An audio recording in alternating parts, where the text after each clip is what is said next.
అసలు నువ్వు ఆడపిల్లవేనా? ఏయ్, అసలు మగ పిల్లాడివేనా? వెళ్ళమన్నానా? వెళ్ళనన్నానా? అబ్బా అబ్బా, చూడు, నువ్వు అందంగా ముద్దుగా బొద్దుగా ఉన్నావు. ఎందుకు నా వెనకాల పడతావు?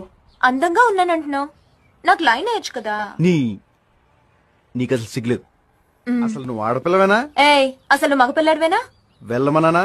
వెళ్ళనన్నానా? అబ్బా అబ్బా, చూడు, నువ్వు అందంగా ముద్దుగా బొద్దుగా ఉన్నావు. ఎందుకు నా వెనకాల పడతావు? అందంగా ఉన్నానంటున్నావు, నాకు లైన్ వేయచ్చు కదా. నీకు అసలు సిగ్గులేదు.